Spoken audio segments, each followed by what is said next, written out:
Life Management Science Labs would like to acknowledge that we live and produce this podcast on the traditional lands of the Wurundjeri people. We'd also like to acknowledge the traditional owners of the lands of our listeners and our international colleagues. We'd like to thank and pay our respects to their elders, past, present, and emerging.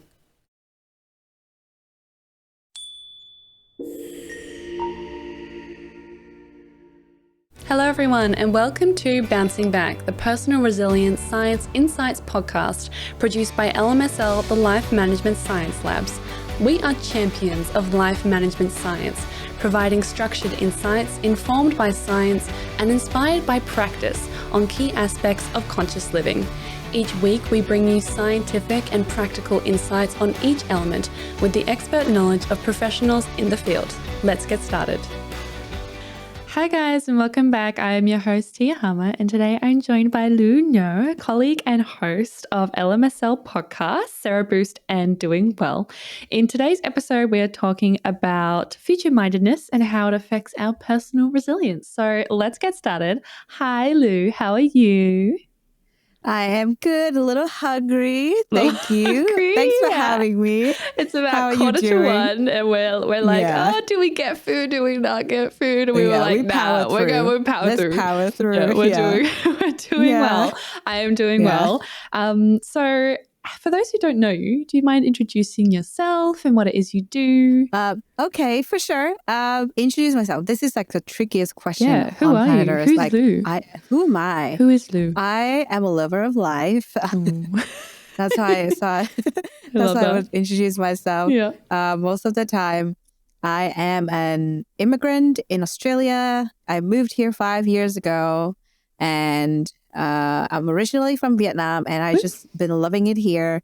I actually never intended to stay, but here I am. So wait, really? It's been never intended to stay. Like when I moved here, I was kind of like, okay, master's degree, 2 years of work experience, and then I'll go home.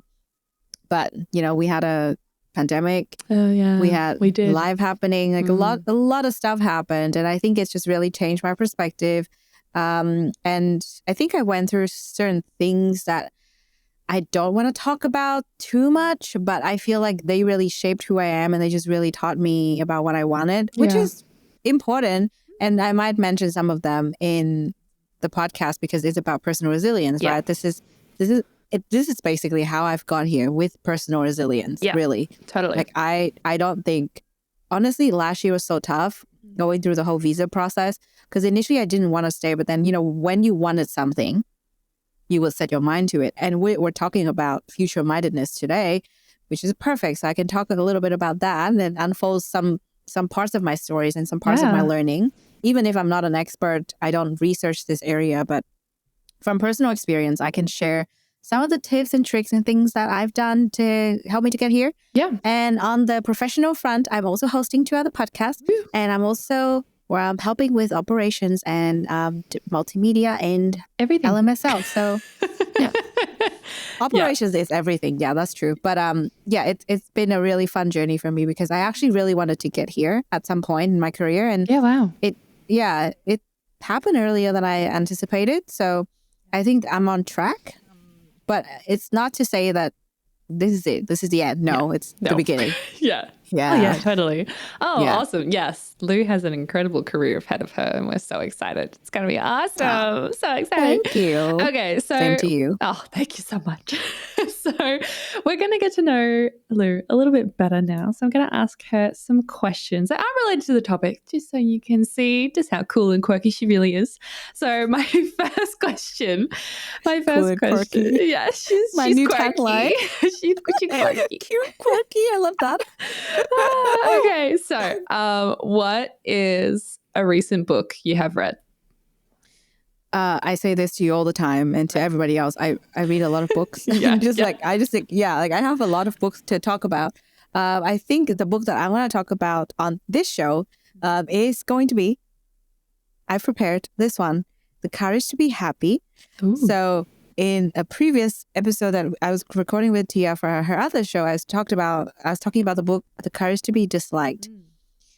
That really helped me to embrace who I am. Yeah. But The Courage to Be Happy is something that's been helping me through tough times, through doubts, through self-doubt, through doubts about the world, through doubts about other people, anything that's been happening. It's just like, again, it's conversation. It's a conversation, but it talks about life, and your happiness is your choice. And look, I would know about this because I host the Happiness Science Insights Podcast, the Sero Boost show. But yeah, I think it's a really good read for everyone. So yeah, if you already picked up the courage, same author. So yeah, just in case the audience of this show is like, who are they? They are Ichiro Kishimi and Fumitaki Koga. So this is the one that follows The Courage to Be Disliked. It's super cool. This one is the book after that, and the story unfolds further. Yeah. And I think this is peak like education. Ooh. I would love to see more books that tell philosophy and like life lessons through conversations and through actual stories like this. So I won't go into more details, but I think I would encourage you to pick up the book and really give it a shot, because this is how we learn in life as well. It's quite realistic, because you would have similar conversations, maybe not with a philosopher, or maybe, not with an expert, but through conversations with people around you, you would pick up insights like this. Yeah. And maybe just do your own learning, really. I like it. Nice. Very nice. Okay, let's talk about movies. What is a movie that you would recommend? I love a lot of like fun, hilarious movies. Like I just like watching really random stuff. Yeah. The most recent movie that I watched, I think it was probably Your Place or Mine. I think I already talked about this on one of the shows. Reese Witherspoon and Ashton Kutcher. Yeah, that's the one. I love it because I love rom-coms. So I think I've talked about this on one of the other shows. But yeah, that's the most recent movie I've watched, and I highly recommend it for anyone who would love to have a good laugh and just like a really good time, like, something fast and fun to watch. It's actually quite meaningful as well, to be honest. Like I really like the meaning that they told. Okay, cool. I love it. I love both those actors like so much. So I definitely want to watch it. I had to watch it straight away. Like the second it came out, I was like, I bought it. I don't watch movie very often nowadays because it's just like been a lot happening. But then I saw that, I was like, okay, gotta make time for that. Gotta do it. Do it. Yeah. Okay. Famous role model. Do you have one, or are they more personal role models, or? Well, I have a lot of famous role models, and I probably won't talk about them anymore because I already talked about them on another show. So go visit that episode if you want to watch that. It's going to be on Tia's Personal Productivity Show. Woo-hoo. But I want to talk about my personal role model, and I think I mentioned this the other day, but I want to talk about it again because it's really close to my heart. One of my best friends, who just became my best friend quite recently, not that long ago. She is an incredible woman, and she just I just love how much resilience she has, first of all, because since we're talking about resilience, lots of resilience, and I love her spirit of learning. So yesterday we were having a conversation to check in, because she's in Sydney and I'm in Melbourne, so we live in two different cities. Okay. And so we had a call to talk about live check-in and stuff, and we were talking about attachment styles. The reason we started talking about this was because of the need for both of us to work on ourselves and feel secure in ourselves. Yeah. And, I mention this all the time, your relationship with yourself is the most important thing, and, you're the most important person to yourself. So I've been trying and doing my best to work on my relationship with myself, because I feel like a lot of the struggles I have, it's mainly because I didn't know how to manage myself, didn't know how to kind of understand myself and take things further. Because it's kind of like, you struggle at night, you cannot fall asleep. Why? Most of the time it's just because of something in your head. Yeah. So totally. For me, it's been like that. And I feel like when I had that conversation with her, it was so enlightening because she told me about this psychologist, this researcher that does, a lot of research into attachment styles and how we actually have core wounds that we need to heal. And from that conversation, it just zoomed out for me, and we were texting each other afterwards. We were like, she was saying to me, I wish I had more friends like you. And I was like, that's what I wanted to say to you. Aww, so, to me, she's my personal role model. And she acknowledges her pitfalls and her shortfalls and everything that she doesn't have. She doesn't hide it. Yeah.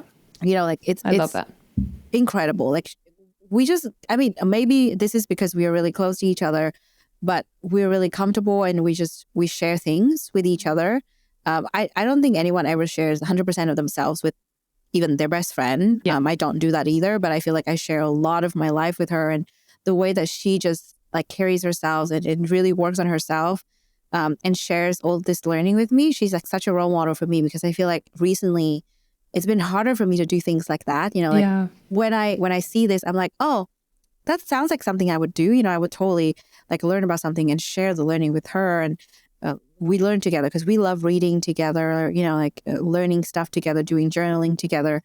So yeah, like I can talk about her all day, but basically Aww, she's my personal role model. Yeah. Oh, that's so nice. Yeah, I love that. I love when I love hearing about people talk about their best friends, because I always just love them so much. And you can just see it in their face and just like, and hear it in their voice. And you're just like, oh, like I love that like that person loves that person so much. And it's just so good. I get like that when I talk about my best friend. Like, I'm just like, I love you so much. Like, you're so amazing.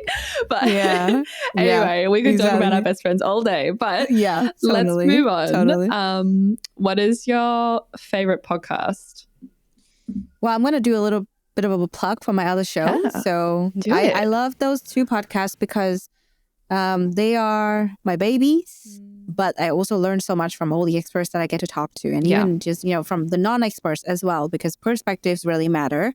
And on the shows, we talk about happiness and well-being. So in case you don't know, once again, they are Sero Boost, the Happiness Science Insights Podcast, and Doing Well, the Wellbeing Science Insights Podcast. So if you haven't listened to them before, highly recommend tuning in. I have a lot of favorite episodes, and I don't like to play favorites. I'm just gonna leave it there. Like, I just learn from the shows every single week. Like, we learn a lot. It's my highlight of the week whenever I go into the studio. Aww, honestly, that's so nice. I love that. Yeah, we learn so much, like being the host of these shows. Like, I have learned heaps just in like the year. Like, it's just so crazy, and I love it so much. Right? But final question. What is a course you have completed? Whew. Well, this is a tough question, but it's been a while since I went to uni. The most recent one that I've completed is the emotions course being developed by LMSL. Yeah. So, essentially we are trying to, structure the learnings about life management into frameworks, and just really want to package the insights into digestible, structured, and really meaningful, nuggets of information for our learners and, our future audience, or, maybe we call them customers. I don't know. We don't like to call them customers because we want to build a community. But yeah, exactly. Essentially, through this process, I learned a lot about my own emotion, because I kept delaying taking the course. Yeah, for the reason that I wanted to be perfect. Perfectionist. Yeah, I wanted me to have the perfect mindset to take it, but I never did, because a lot of stuff has been happening in my life. So when I finally took it I learned a lot of new insights, but at the same time, I could see what else we could do with the course, where else we could take it. So I think to me, it's kind of like this interesting.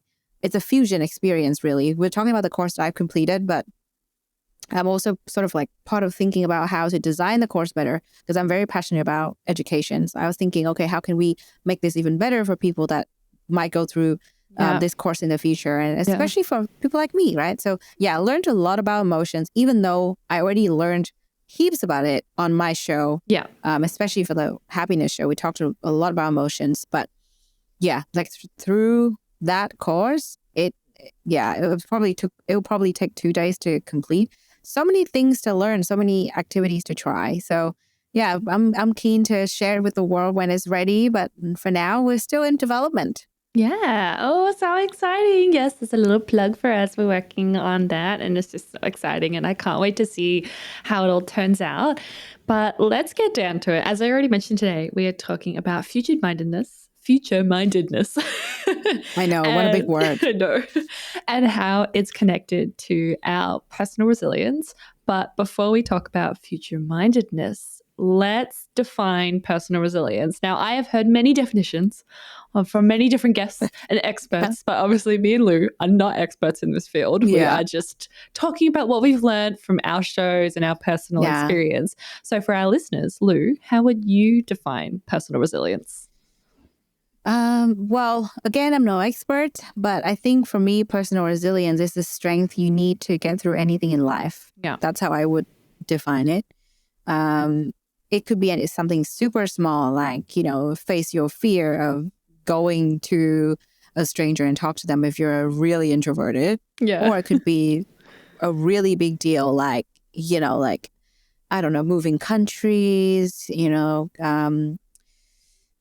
getting divorced. Like I hear that that's like a big deal for a lot of people. It takes a lot of resilience. So, having a baby, lots of stuff, like big milestones in life. Yeah. Like, getting over, I mean, you can never really get over it, but like dealing with the grief of losing a loved one, that requires a lot of resilience as well. So yeah, that's why I said it's like the strength you need to get through anything in life. That's how I would see it.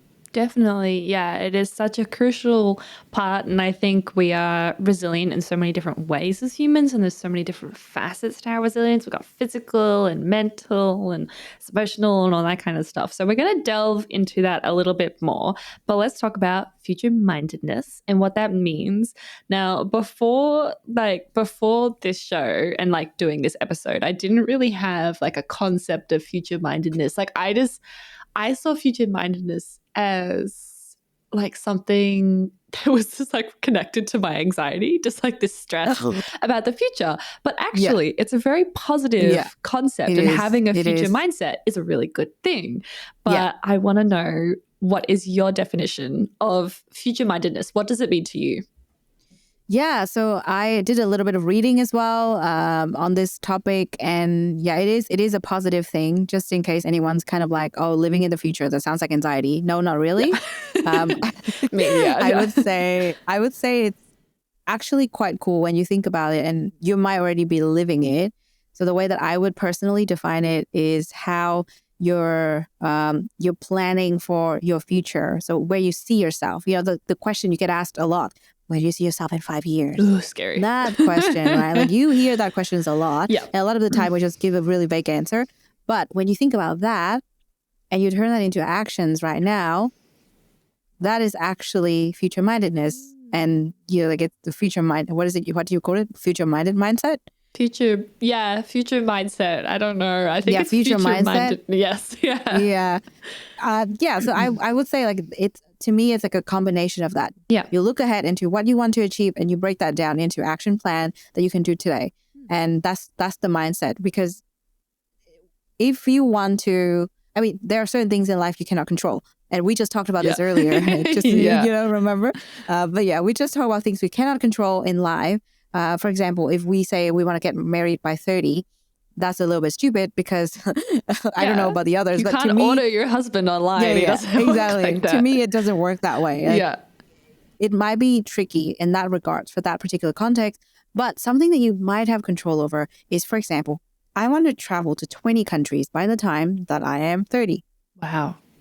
That could actually work. Yeah. If you turn that into actions today. Requires a lot of planning, saving, time off from work, or, like work that allows you to travel. So all of that combined can make it happen. Yeah, definitely. Yeah, I think it's an interesting concept. And I think when I was doing some research about it before the show, and I was just like, oh, okay. And I was like, this makes sense. And I think I am a very like future-minded person now that I think about it. And I think that I do have that positive outlook on it in terms of being like, okay, like I'm setting myself up to do something good. I'm looking forward to this goal and I'm looking forward to this and like all that kind of stuff. But I'm still living in the present and all that kind of stuff. But I am like... But why you're doing what you're doing. I know. Yeah, exactly. I know why I'm doing what I'm doing in the present, and I know what that's going towards. So in saying that, how do you think future-mindedness affects our personal resilience? Then I think it's to me, it's definitely super important. Like it's like one of the top factors that would play into your personal resilience, because I can tell you my story rather than telling you the theory, because when I changed my mind about staying in Australia, there was basically no chance for me to stay here. Yeah, wow. So when I changed my mind, insane. okay, Yeah. just play back. When I changed my mind about settling down here, there was actually no way for me to stay. First of all. Wow. So when that happened, I was kind of like, but I do want to stay. There's got to be a way. Yeah. In my head, all I thought about was there's got to be a way. And then I kept going through what I needed to go through. I kept showing up at work. I kept showing up for myself. I kept doing things. And that requires resilience, right? Because I could be in analysis paralysis and just do nothing. Yeah. I could be that. Or I could utilize what I want for my future and use that to improve my resilience because I kept going with other things. So for me, it was super helpful to think about that bright future. I didn't say, oh, it's impossible. I'm not going to even think about it. Yeah. But I still want it. So that's kind of like desperate longing. But in this scenario, for me, it was kind of like, okay, I want it. So how does it work? Then I started to talk to people. Now I'm going to tell you, it's very funny. I think I've talked to a lot of friends about this, but never publicly. I think it's important to address. Yeah. So in immigration, there are a lot of ways that you can, become an immigrant in a country where you live permanently. Yeah. And sometimes it has to do with skill. Sometimes it has to do with relationships. Sometimes it has to do with job. It's just kind of like it can be any lane really. Yeah. So it depends on which lane you take. But to me, my top goal is to be this is a book actually, So Good They Can't Ignore You. Okay. So that's what I strive to become. Yeah. And I don't want to be begging for things that I don't deserve or like through the process just really affect my mental health and things like that. Yeah. I would definitely utilize my resilience, but not to a point where I damage my own mental health and physical health. Yeah. So when I started doing that, the goal, the future was to settle here and to be getting my residency as a skilled migrant. So that's the future. Yeah. Now the present, what do I need to do? To break it down, obviously I need to do research because at that point there was nothing available. I need to do research. I need to talk to people because if I don't talk to people, how can they help me? Yeah. If I don't ask for help, no one would help me. Yeah. So I talk to lawyers, immigration agents. I talk to people around me, just kind of like ask if they know anyone or ask if they know something that I don't, because, all of this information would be available on, let's just say, Immigration Australia or something. What's that called again? I don't remember the name of the website anymore. But yeah, basically. Yeah. Okay. Something like that. It would be available, but you wouldn't know about it.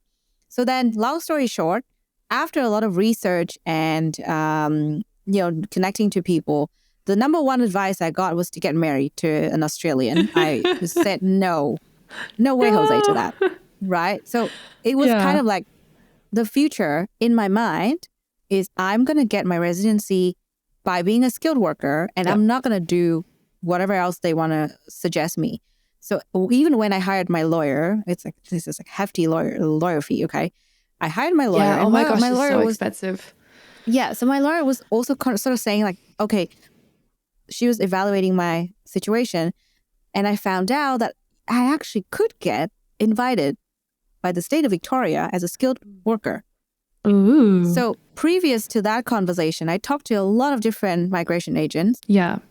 Who didn't charge me, but who told me no, there was no way I could get it. Yeah. Everyone was telling me to get married or move to regional Victoria. I did not want to do that. No, you don't want to do that. Yeah, so another part of the picture there is I want the future to be in Melbourne. Yeah. I don't want it to be Sydney. I don't want it to be Brisbane, the Gold Coast, Sunshine Coast. No thanks. Not Adelaide. No. Not because I hate those places, but because I really love it here. Yeah. That's where I want to be. Yeah. So once I finished painting that picture, the future for myself, I kept following through with my actions. And it was not an easy journey, mind you. Like really I found a way, but it was not straightforward because I was moving jobs at the time. I was kind of like changing, like sort of like from one company to the other. You have to like prove that you're still doing the same thing if you're going to get the visa. But then I got it done. Like I got the applications through just before Christmas. And then 3 months later, I got invited. And that was like it was a combination of different factors, but it was definitely because I focused on that future, that bright future that I wanted. Yeah, definitely. I had that belief that I would get it, and I did. Yeah. Imagine if I was like, oh yeah, like I want that, but I don't think it's going to happen. Yeah. I'm not going to do anything about it. I'm not even going to ask. If I hadn't talked to that lawyer, if I hadn't hired that lawyer, I don't think I would be here. Yeah. No. Because the chances were so slim. Yeah. But because I focused on that bright future, I got there. Yeah. So that's how I'm going to answer your question based on my story rather than any research. And we're so thankful that she is here today. Blessed Melbourne with her presence. Thank you. Exactly. I'm cool and quirky for you, Melbourne. Melbourne is cool and quirky. But yeah, no, definitely. And resilience would have been so important in that, because the visa process and just like the immigration process in Australia is just so strenuous and just so long and just like, it's so insane. And like, I haven't even gone through the process, but just like after working at an immigration law firm, I was just like, this is enough. That it is a lot. And you have to be resilient. Oh, it was an immigration law firm? I didn't know that. Yeah. Yeah. I'm going to ask you after the show which lawyer that you talked to. Yeah, you could have helped me. I told you guys. You knew. Okay, I'm gonna say that you knew this, but maybe you didn't. But it's we'll circle back to it after the show.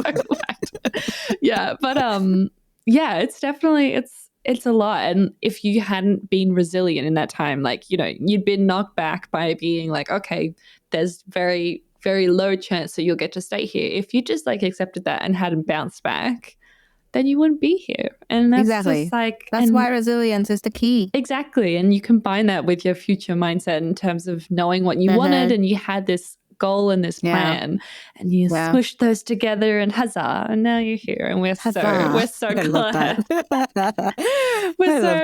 glad. Wow. But yes, it's very crucial, and they're very intertwined, and I think it's a big thing that gets us through. And on that note, in an article with Forbes, Dr. Erin Etow of Better Up says that future-mindedness is a skill that we can develop that helps us through difficult periods of time. So we all went through a very nice, difficult period of time, especially here in Melbourne. Lou picked Melbourne, and then Melbourne picked Lou back. It picked me back. It was like, you're staying right here in 5 kilometer radius. You're not going anywhere. Exactly. You're not even going to Sydney. But it was like COVID was really hard, and a lot of people, their resilience was really tested, and it's taken a lot for countries and populations and just everybody to just bounce back from that. And when I was reading this article in Forbes, and it spoke a lot about how future-mindedness really helped a lot of people in terms of they were able to sort of hang in there while they were hoping for something. It's kind of that light at the end of the tunnel. And we were slowly getting there. The Melbourne got the light, and then it was taken away. And then we got it back. And now we're fine. And now it's okay. But if we hadn't had that future mindset of like, you know, that hope and that drive of being like, I'm going to get to the end of this, and it's going to, like, this is going to be over and we're going to get there, then like a lot of us just wouldn't be where we are today. So how did future-mindedness help you during COVID? Yeah, well, I think this is very personal, and, you know, people might find this weird, but I've told a lot of people this. So that the 2 COVID years were actually the 2 best years of my life. Wow. I'm going to say that again. It's weird. That is weird. 2 COVID years, though, they were the 2 best years of my life, because I got to be a completely different person. So this is personal. Yeah. This is very personal. It's not going to apply to other people, and I'm not going to discount the pain, the suffering that other people had to go through. But essentially what happened was when the pandemic hit, I got kicked out of the shared house with who used to be my best friend. Oh. So to me, that was like my whole world crumbling apart. Yeah. So that's why I'm telling this story. It hurts to even think about it. Yeah. But resilience got me through. So when that happened, I started to question everything. And the pandemic, to me at that point, did not seem that crucial, like did not seem that significant. Yeah. I know a lot of people were dying. I know a lot of people were suffering. But personally, I had a lot of other things. Like, this is just one of it. Like, I'm telling you the kick out, but it's not even the beginning of it. There were more to it as well. So on a personal level, I was struggling with a lot of different things. And mind you, I was alone in a foreign country. Yeah. I have no family here. Yeah, you'd only been here for like 2 years at that point? I'd been here for 2 years at that point. I had no family. I had a few friends that I could count on. I had this one best friend that I thought could help me with, even just being there. And I didn't have that. Yeah. I got cut off. And to me, it was kind of like I got stabbed in a way. And I didn't know how to deal with the situation at first, but that got me to live on my own. So it had actually a really good ending there because I always wanted to live on my own. So that was like the future-mindedness that I was thinking about, right? So when I started working full-time, I already thought of, okay, I'm going to move out, live by myself. Yeah. So it happened earlier than I wanted. Oh, That's fine. That's fine because I started earlier. I mean, I wanted to save up a bit more so I could find a really nice place and, could furnish the place and do things that I wanted. Yeah. So that's the original plan. But the plan that my used to be best friend had in mind completely shattered that. Yeah. So basically there was like this breakdown. Everything was like sort of going wrong, but I went ahead with it anyway. I could have got another shared house, but I decided to, you know what? It's COVID and it's unsafe to be around other people anyway. You don't know who you're going to end up living with. I might go through the same situation again. Yeah. I'd always wanted to live by myself. Let's do it. So I did that. So that's the only beginning of the whole 2 years of COVID, right? So that was like the first lockdown. I think I moved during the first lockdown. Yeah, pretty right. sure. Wow. Yeah. So in the middle of the first lockdown, imagine how crazy that must have been. And to me, it was scary. It was like a scary world out there. I'd barely been an adult by that point because, like it's different to be a student compared to being like a grown-ass adult taking care of yourself. So lots of stuff happened then. And 2020 was an interesting year. But when I moved into this apartment, I'm still here, by the way, still in this apartment. When I moved in, I realized a lot of things. And one of which is who I wanted to become. Yeah. Because, like my whole belief system was shattered. My circle was no longer my circle. Some things were shifting, and that's okay. But I started to ask myself about the life that I wanted, which is why I decided to change my mind about settling down in Australia. Yeah. Because previous to that, I was like, I can thrive anywhere and I could live anywhere. And I still think that is true. But the fact that I am an Australian resident, moving on to becoming a citizen soon, could actually help me a lot with the grand scheme of plan. So I'm still basing my whole life on that. I'm still basing a lot of things that I'm doing now on my future self, like my not future self, but let's just say my future in general. Yeah. So that at that point, in that 2 years of COVID, yes, obviously I wanted it to end just as anybody else. I couldn't see my family. I couldn't see anyone. I couldn't hang out with friends. So obviously I wanted that to end. But a very big part of me in that period was to really figure out, who do I want to become in this world? Yep. Like at that point, it was kind of like a fair playing field because everyone was locked inside. Yeah. All we have is ourselves at that point. There was even like, you have internet, entertainment, all of that. You have to make use of it the way that you would see it. And you're not going out partying. You're not going out to music festivals. Nothing. You don't see anyone even. So how do you make a world out of it? And I thought, you know what, this is a good challenge for me because I could spend this time really working on myself. Yeah. And throughout that period, I actually rebuilt a lot of relationships. Yeah, wow. So I had a lot of close friends that are now more like best friends than close friends. I made a random friend on the balcony, cool. Who's also one of my best friends now. And truly, genuinely, like I learned so much about the power of routine and like things that I need to do for myself. So anyways, long story short, what I was trying to say is throughout that period, the future that I had in my mind was to create a better me. Yeah. To get through this and to create a better me. Yeah. And I believe I did. Yeah. So, like that really helped me to get through, right? Because, I could just really just sit down and wallow and be like, oh, I'm not allowed to go anywhere. Well, I spent time reading. Yeah. I read a lot in that period. Oh, I couldn't go anywhere. Why bother waking up early? No, I woke up at 5 a.m. Wow. My goodness. Yeah, I woke up. The first hour was to read and journal. Yeah. And then the second hour was to work out before I even started work. And I felt Wow. great. I was really in my element. So I focused on that because I really wanted to build the version of me that I've always wanted to become and to really work on myself in many ways. And, you know, the new relationships I have in my life now was thanks to that period, actually. Yeah. I was doing all this volunteering. I was like networking with people virtually. I was helping people that I could help. And I got here. So this is like part one of post-COVID, right? Because this is like the first year out of COVID that we're kind of like no restrictions.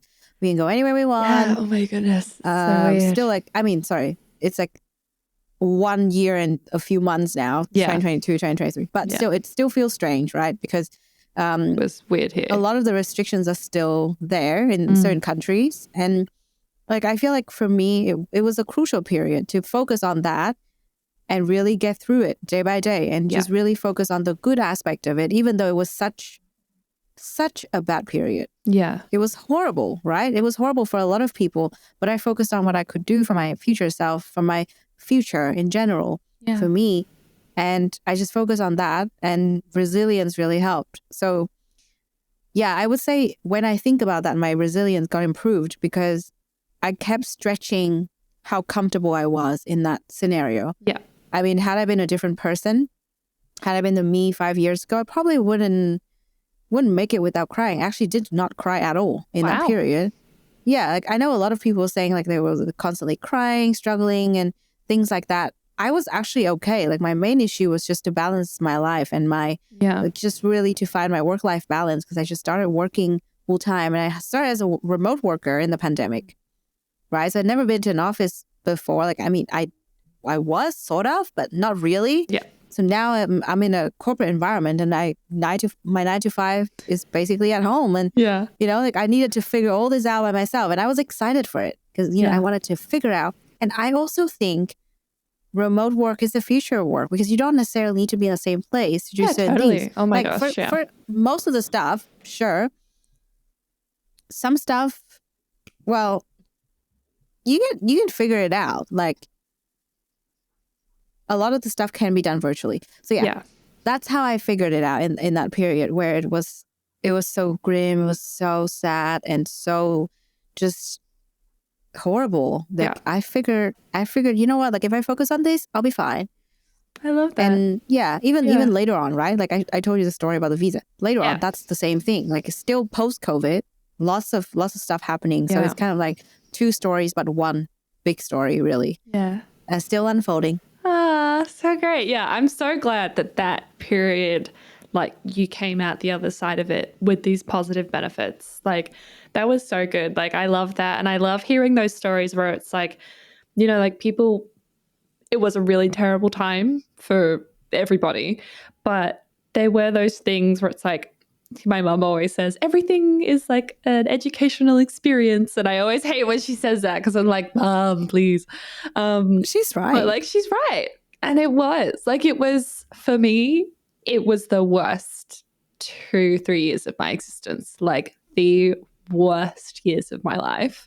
And just like very traumatic, very horrible. But I came out the other end of it with understanding that I needed to value more time with my family, needed to understand that was my important thing. I think I said this when I met Lu for the first time and we had an interview and stuff. And I said to her, I said, look, you know, my family is like the most important thing. I need to be able to have access to them because we don't live in the same place. I need to be able to see them. And I wouldn't have learnt the value of that if I hadn't been, you know, stripped away from them for like a year, 2 years. So there were those things, and having that future-mindedness, like having that future mindset of being like, okay, when I get out, I'm going to spend more time with my family. When I get out, I'm going to take better care of my body. I'm going to make sure that I'm looking after myself better physically. You know, I'm going to value my friendships more, like all that kind of stuff. You learn to value those little things more. And we learn so much about ourselves in terms of having that hope and understanding that like building on your future self. And it was a really interesting time to learn about yourself. Absolutely. So my final question is, we hear the phrase sort of live in the present, or like, I don't know, when I was younger, people said YOLO a lot. I don't know if you like heard that, but YOLO was like all over everything. YOLO is like, so big. Yeah, for anyone who doesn't know what YOLO is, it's a term that like millennials used, and it's like you only live once. And it was everywhere. But anyway, so we hear a lot about like this living for today, only living for today, and you know, it's asks us to not think too much about the past or sometimes the future in too much depth. So I want to like discuss, do you think there is a toxic side to having that sort of future-mindedness and having that future mindset where we can become so obsessed with the future that we're not creating something that is A, attainable, or is B, like healthy for us right now? Yeah, I mean, totally. I would agree with that because I've noticed this in people around me. I've noticed this in myself because I did tell you about the fact that, you know, that tough period really helped me to get through. I mean, the future mindedness helped me to get through the tough period and build my resilience. But what I didn't tell you is the fact that there were moments that I was really obsessed with the future, and that caused anxiety. Yeah. So it is a positive thing if it is done in the right way. Yeah. If you have the right mindset about it, you'll be fine. And I think it is a relationship that you need to nurture. It can really easily go the other way because for me, I feel like it's a balance. It's a constant battle because sometimes I'm like, okay, this is what I want to do for my future. Let's think about it. Let's think about how we can make it happen. Yeah. And all the time, 24/7. That's all I wanted to think about. And I became so obsessive that I talked to everyone. Like I talked all my friends' ears off about it. And it's just like, I felt like I was being annoying. I mean, thankfully, they still love me. So thanks, friends. But that was me being so obsessed with the future, right? Yeah. On the other hand, there's that YOLO mindset. There's that, oh, I don't know what's going to happen. Let's just go with it. And that was also me at a certain point throughout that journey. Even though I got here and now I look back on it, I'm like, yeah, like that needed to happen. I learned a lot from it. My resilience was nurtured. You know what? There was a period where I was kind of like, well, I don't even know. I'm going to stay in Australia for longer than I wanted. So might as well just blow all my money and experience everything. Yeah. And that's what I did for a period. I just did all that. I was like, yeah, I'm just going to do this. Like, I'm just going to like travel here, go there, eat here, eat there, experience this and that. Yeah. And that was good for the experience side of things. But that was not good for my pocket or my self. Yeah. Like my relationship with myself because I did not stop. Yeah. Did not have time to enjoy my relationship with myself. Yeah. I did not have time to reflect on what's been happening in my life and where I need to adjust myself. Yeah. So that's why like my favorite thing to say is balance is key. It's so cliche sometimes, but I honestly, I stand by it. It's one of my tattoos 100%. Because I stand by it. Like I love it because when you think about it, right? This future-mindedness is supposed to be a positive thing. Yeah. But any positive thing could be good or bad depending on how you're utilizing it. Just like you're eating vegetables. Think about the fact that if you only eat vegetables and nothing else. Yeah. We know vegetables are good, but if you only eat vegetables in life, period, nothing else, what's going to happen? Not going to be good. You have no protein. Yeah. You know, like you're going to lack certain things that you need in terms of vitamins. It's not going to work. No. Also, that doesn't taste really nice. No. All the time. No, I need fruit. You know, you gotta infuse other things into it, right? So that's why I really value the side of having balance in life. And that's why I was saying I totally agree with the fact that it could go really right if you utilize it correctly, or it could go really wrong as well. And the thing that's important is to catch yourself when it's going wrong so you can really stop yourself from it. Yeah, definitely. Yeah, I totally agree. There is a toxic side to it. And there is a toxic side to it. Like if you lean too far into future-mindedness and it just becomes this like anxiety about the future. Or if you lean too far into, YOLO, Yeah. sorry, I just knocked my computer. If you lean too far into YOLO, that is not good. It's not sustainable long term. Just like having an obsession with the future is not sustainable long term, because at no point are you providing for yourself and thinking about, okay, how am I balancing my wants with my needs? How am I balancing my, desires with outcomes and all this kind of stuff, and thinking about those different facets of yourself and making sure that you're taking care of yourself now and looking after yourself in the future. And it is a very intricate balance. And I think there are certain periods of your life where you will lean sort of one way or the other. Like obviously during COVID, I was just like all future mindset. Like I was just like, I'm not confronting this reality right now. Like, no, thank you. And especially like when you're a student, you're working towards a certain thing. Like your brain is very future mindset. But then you also have a lot of days where you're like, YOLO, I'm just go out late with my friends, even though I got an assignment due tomorrow. And that cannot work out well.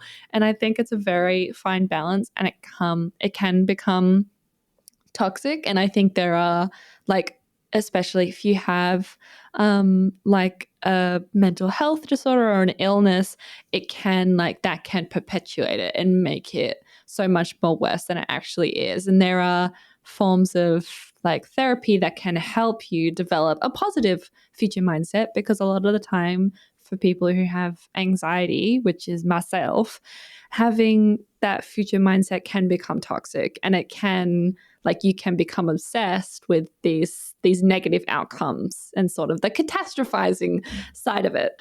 But if you utilize it properly and you think about, working to achieve things for yourself. And we spoke about this in the other podcast, thinking about why you do things and how is this benefiting you and all that kind of stuff. And thinking about, okay, is this if I do this today, it's going to be good for me tomorrow, and that kind of thing. And having that positive future mindset. And it is something that you build, which leads me into my next question. We're going to go on to practices now.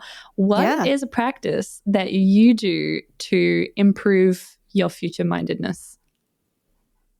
I think to start with a disclaimer, right? The disclaimer before I share my practice is this is not one size fits all for everyone, because depending on how you're feeling in life right now, it might need a bit of adjustment. So just think about how much you're leaning into it. But I would say at least once a week, I would sit down with myself and ask myself, where do I want to go with my life? And am I in the right direction? Yeah. And this doesn't have to be on paper. It could just be an internal conversation, or it could be a conversation that you have with a trusted friend, if you will. It's entirely up to you. Sometimes this can trigger a lot of anxiety, which is why I said there's a disclaimer there. Yeah, not for choose everyone. wisely, not to be used too much. Yeah, I'm suggesting once a week, but maybe it's better for you to do it once a month or maybe once a quarter. I don't know. Really up to you. Because sometimes when you're going through tough periods, that's the last thing you want to do. But I would say, if you can do this once a week, it really helps to nurture your relationship with yourself. I'm not perfect in any way, but I think really having that conversation with myself is how I can keep going with what I'm doing. Because a lot of the times I've caught myself asking questions like, why am I doing what I'm doing? Yeah. And that is because I haven't really thought about the future that comes with whatever I'm doing. Yeah. Because, it changes, right? It's kind of like a roadmap of, if anyone likes Marvel and likes the concept of the multiverse, one action can change a lot in the future, right? So if you do something slightly different, it might trigger a whole other world, a whole other universe to be formed. And that's okay. You don't have to worry about the different scenarios, but essentially having that conversation with yourself will allow you to really reflect on what you want in life, because that might change. Yeah. From this week to next week, things might change. You don't know. Sometimes there's a point. It goes like that. Because something happened, like you reach a certain milestone, something happened in your life, or, like it's just so easily be like, it can be anything really. Like, you don't know. A lot can trigger this. But yeah, I think having that conversation with yourself will allow you to zone into your life and live more consciously as well, because you're not only nurturing your future mindedness, you're also nurturing your relationship with the now, which is, both are equally important. Yeah. So do you set up a certain time to do this do you do this by yourself or with a friend? And do you set up a certain time to do it? Yeah. Well, so at the moment I'm doing that with my best friend who I so adore. Yeah. Yeah. So we do this once a week, and depending on how the week is looking, normally we would say, let's catch up before work on a Wednesday. Yeah. Or let's catch up this weekend on Saturday morning. So yeah. Depending on when we can find the time, I would say it's just important to put that in your diary and prioritize it. If it cannot be done over a conversation, maybe text each other. That's okay. And if you don't want to talk to anyone, journal it. Just journal it out. Yeah.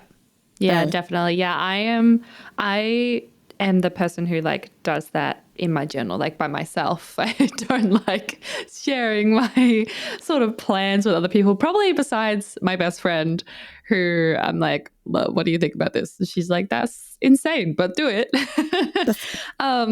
But yeah, I think I'm one of those people who does it by myself, and I only do it maybe once every 3 months, because otherwise it stresses me out. But it's up to you. Yeah, exactly. It's entirely up to you, but I think it definitely helps you have a more positive outlook on life. It helps you feel, you feel organized. You feel on top of it once you've sort of written it out, and you're like, okay, that is my plan. This is what I'm doing. Yeah, and it just makes you feel a little bit better about yourself, because we're humans and we like knowing what we're doing, and we like understanding things, and sort of we're logical, and we're pattern based. Absolutely. And we love that. So thank you for answering those questions. No we problem. are going to go into our quick little open mic section. So this is where essentially the guest gets to talk about whatever it is that they're passionate about. Doesn't have to be related to the topic. But yeah, Lu, what do you want to talk about? Well, yeah, I want to talk about so many things, but I think for today, I really want to talk about, valuing the changes in your life. And the reason I want to talk about that is I want to give a shout out to you, actually, because this might potentially go up as the last episode that you host for this show. Yeah. I remember the conversation we had before you make the decision. And I think it's a beautiful conversation, really. We were able to talk to each other about it as colleagues, as friends. And I really value that you were actually thinking about your future self. Your future-mindedness was really showing there. And I value that. And I want to also share this with others. Just it's on the topic, and it's also about our host, Tia.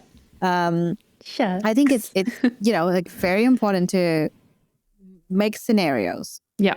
You don't know when these things can happen, but if you know the scenarios, you can easily make a decision, and you don't get into that mode where you're kind of like, oh, I'm 50-50. That's the worst. You don't ever want to be in that situation. No. But for me, when I heard that you're saying I've always wanted to do media law, and now there's this opportunity for me to do it, and I don't know when I'm going to get it. This is really rare and things like that. And I'm like, that makes a lot of sense. See, you have your answer. I already told you on the spot, you have your answer. And you were just kind of like, I don't know. I don't want to decide now. But I was kind of like, I think you know what you want. Yeah. Because it's just kind of like when you're verbalizing it, it's hard to say exactly what it is. Sometimes it's just kind of like, you need to take a few moments. But if you have your future planned out, and you've talked to yourself about this, which you're really good at this. You've done this, right? Yeah. And for other people, they might not have done it. And I think, we're no experts, but we can say that it helps us in the present to at least make a decision. Yeah. So I think for me, it was the same. I had a sort of a similar situation. I was kind of poached by another organization. They were kind of like, oh, we want you to do the same thing, la, la, la. And I was like, I'll think about it. Yeah. But really at that moment, I know it was a no. Yeah. Yeah, I knew it was a no for them because I really love this job. I really love where I'm going with this. Yeah. And I love my team. I love the growth that I'm getting, for example. So see, it's like we have different answers, but the way that we came about that was the same. And I feel like that's really important. So I just want to emphasize the fact that we should have those conversations with ourselves more frequently. Yeah. It is the practice that I recommended. And I know that maybe it's going to trigger a lot of people if they do that too frequently. But at least like, a worst case scenario, do that once a year. Yeah. New Year's resolution. Everybody does that. Or end of the year reflection. Everybody does that, hopefully. I love those. Yeah. Yeah. So I love doing that with myself as well. Like, what have I achieved this year? Where do I want to go with my life? And then, the new year comes and I'll be like, okay, so what should we do about this? Yeah. The future that we have in our mind is determined by the actions that we're going to take today. And so being able to know exactly why you're doing what you're doing helps you to go through your day consciously. Because I really, for me, I've noticed that I just have such a hard time when I go through my days not knowing why I'm doing what I'm doing. Yeah, exactly. So when I reflect on why I'm doing what I'm doing, I'm like, okay, now that makes sense. That's good. Yeah, exactly. Right? No, I totally get that. And I think I was definitely in this sort of it was definitely a future-mindedness, but I think for the first bit, it was definitely fueled by my anxiety. And I think Lou saw this, was sitting in her lounge room, and I was like, I don't know what to do. I've been offered this job, and this is so insane. But then when I thought about it, and I came to my conclusion, and I was sort of going back and forth. But when I came to my decision, I was really happy with my decision because I knew I was just all right, this is something that I would be happy doing. And I have this opportunity now to build that for the future. And something like this doesn't come along a lot. It's very rare. And I was like, okay, I have done this role as a journalist, and now I'm going to explore my role as a lawyer and as paralegal.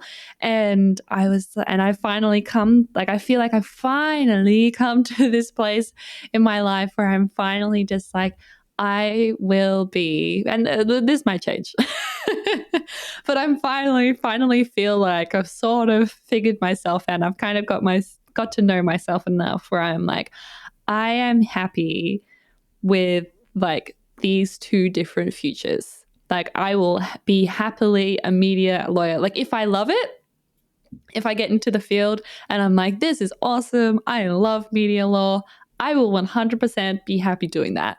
And that is great.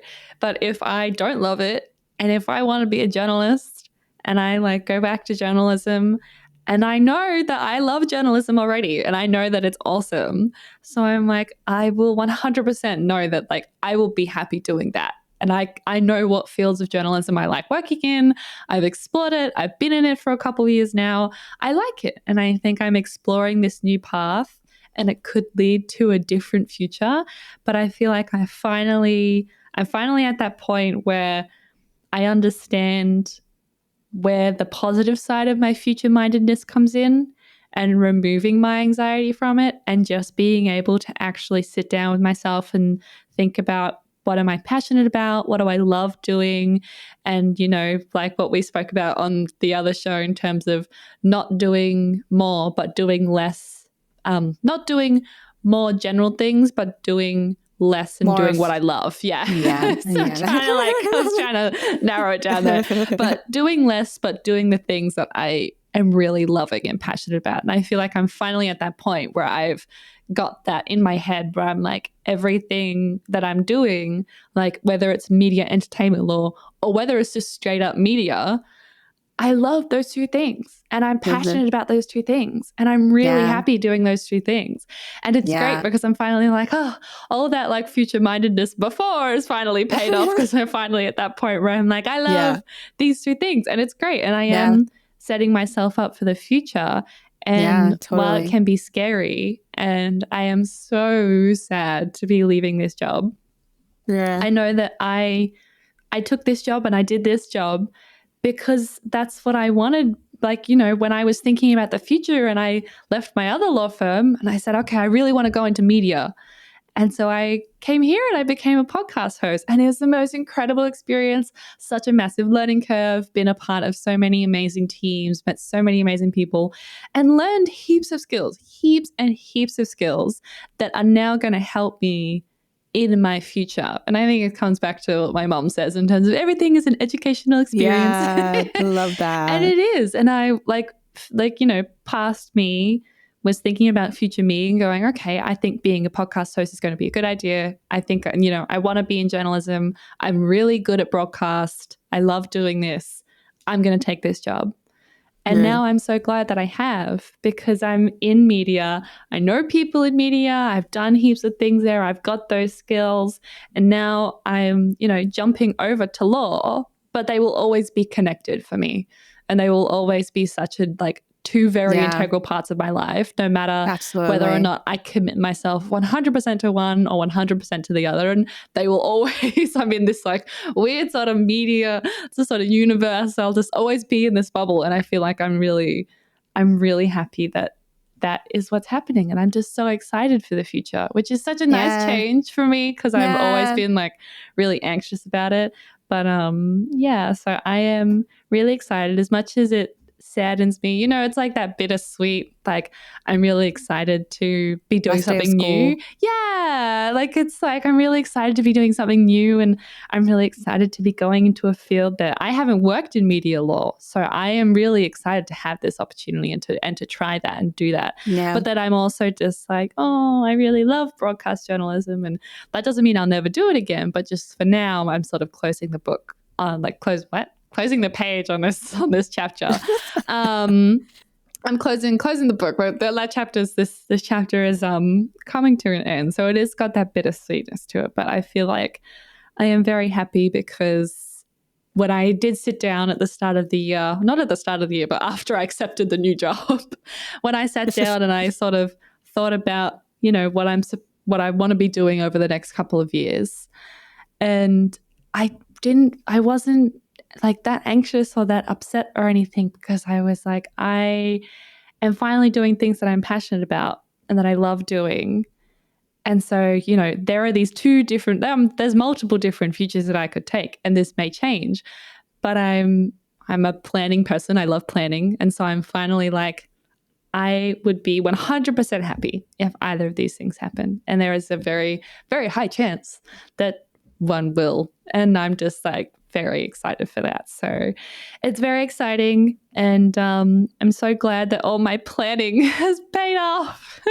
All my planning, all my thinking, all my future-mindedness. That's an example. Exactly. Yeah, that's the best example for this. And it's just so exciting. A message to others to plan. I was in project management, and I talk about this all the time. And I was well, yeah, you would always plan to find out as many scenarios as possible. And it's never going to be perfect to the word of exactly what's going to happen, but it will help always. Oh yeah, it just helps you give you a little direction. It's just totally. It's great, and I'm so grateful. But so we'll miss you. I know, I'm gonna miss this so much. I'm so sad. And yes, this is my last episode of Personal Resilience. So to any of the listeners and watchers, thank you so much. It's been such an amazing experience, and I'm so grateful to our incredible team and Lu and all the other hosts, and Aditi and Dina and Gabriella and everyone, and just everyone has made this job so incredible, and I've just loved it so much, and it's been an incredible learning experience. So very sad to be leaving, but this is not the last of my journey. You will see me. Yeah, we'll hopefully. See you. Yes. Definitely. Fingers crossed. Yeah, it'll be great. Definitely. But yes, thank you. Thank you so much for being here, Lu.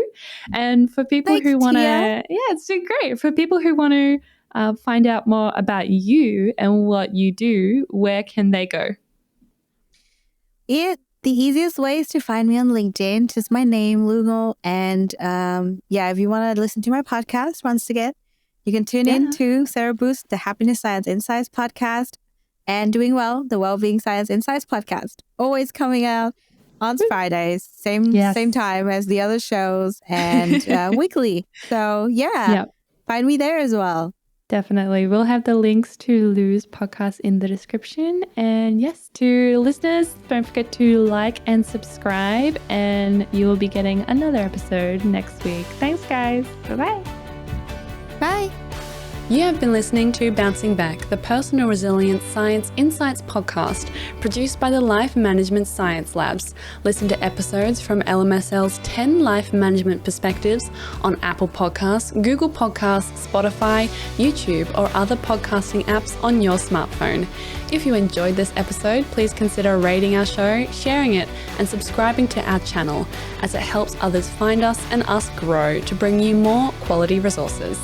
More of our work can be found on our website at pr.lmsl.net, where you can join our movement. I'm Tia Harmer. Thanks for tuning in.